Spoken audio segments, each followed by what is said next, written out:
मागच्या 30 वर्षांमध्ये झालेले नाही असा मोठा संख्येने महाराष्ट्राचे मतदार, महत्त्वाचे म्हणजे महिला मतदार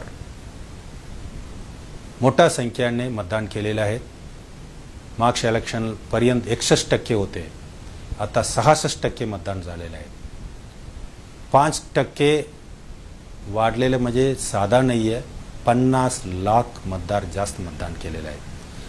तसेच महिला मतदार सुद्धा मोठ्या संख्येने पुढे आले, त्यांच्यामुळे सुद्धा मतदानाचे टक्के वाढलेले आहेत। भारत निवडणूक आयोगाच्या तर्फे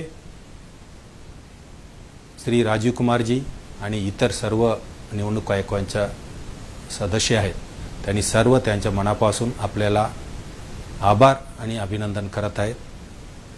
हे आपल्यामुळे झालेले आहे। आपण मतदान केलेले आहेत, आता त्यांचे रिझल्ट कसा येणार, कधी येणार, आपण वाट पाहत आहेत। त्यांच्यासाठी मोठ्या संख्येने आमचे अधिकारी कर्मचारी तयार करत आहेत।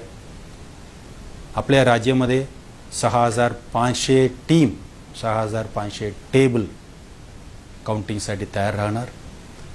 4000च्या आसपास ईव्हीएम काउंटिंगच्या टीम आणि टेबल्स राहणार आणि 2500 के आसपास पोस्टल बॅलेटच्या काउंटिंगसाठी टीम तयार राहणार। सकाळी 6 वाजताच्या आसपास स्ट्रॉंग रूममधून आपण ईव्हीएम आणि पोस्टल बॅलेट सर्व उमेदवारांच्या समोर आपण व्हिडिओग्राफी करून सील उघडणार आणि इथे काउंटिंग सेंटरला सर्व घेऊन येणार। सर्व तयारीच्या नंतर 8 वाजता, ठीक 8 वाजता पूर्ण राज्यामध्ये काउंटिंग सुरू होतील। पहिला पोस्टल बॅलेटचा काउंटिंग सुरू होणार आहे। 30 मिनिटानंतर 8:30 पासून ईव्हीएमच्या काउंटिंग सुरू होणार आहे। त्यांच्यासाठी पूर्ण तयारी झाली। सुरक्षासाठी आपण 3 टायर सिक्युरिटी ठेवलेले आहेत।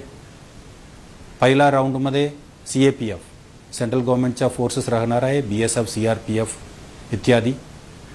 मिडल राऊंडमध्ये स्टेट रिझर्व्ह पोलीस फोर्स राहणार आहेत आणि बाहेर आपले लोकल पोलीस राहणार आहेत। परमिशन असल्याशिवाय, आपल्या इकडे आय कार्ड असल्याशिवाय, विशेष पास असल्याशिवाय आपण काउंटिंगमध्ये जाऊ शकत नाही आणि कोण काउंटिंग एजंट असावे ते सुद्धा नियमाने ठरवलेले आहे। कुठले हथियार, आर्म्स अंदर घेऊन जाण्यासाठी परमिशन नाहीये, परंतु पूर्ण ट्रान्सपरंटली होणार आहेत। प्रत्येक टेबलमध्ये उमेदवारांच्या काउंटिंग एजंट पोहोचू शकतात।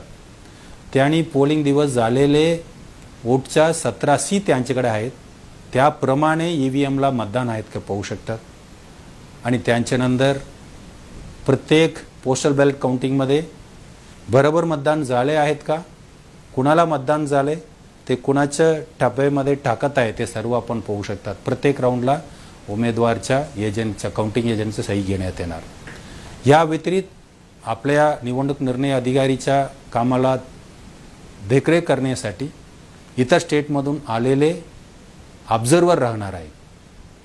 जनरल ऑब्झर्वर व्यतिरिक्त प्रत्येक असेंब्ली कॉन्स्टिट्युएन्सी आपल्या इकडे वेगळ्या वेगळ्या ठिकाणी काउंटिंग होत असल्यामुळे काउंटिंग ऑब्झर्वर 140 अधिक आपल्याला उपलब्ध करून दिलेले आहेत। 288 ठिकाणी 288 ऑब्झर्वर सुद्धा राहणार आहे। या व्यतिरिक्त पूर्ण प्रक्रिया सीसीटीव्ही खाली होणार, जेणेकरून आपल्या इकडे रेकॉर्ड राहील। काय असेल तर आपण उद्या तपासू शकतो। आम्ही पूर्ण तयारी करून ठेवलेले आहेत। आपल्याला रिझल्ट पाहायचे असेल results.eci.in मध्ये आपण पाहू शकतात आणि तसेच वोटर हेल्पलाईन ॲप्लिकेशनमध्ये रिझल्ट येणार आणि या व्यतिरिक्त आपले सर्व माध्यमांच्या बरोबर माध्यमामार्फत आपल्याला रिझल्ट मिळू शकतात। आपण मोठ्या आनंदाने येऊन मतदान केलेले आहेत। आम्ही लवकराच्या लवकर रिझल्ट देण्यासाठी प्रयत्न करू। धन्यवाद।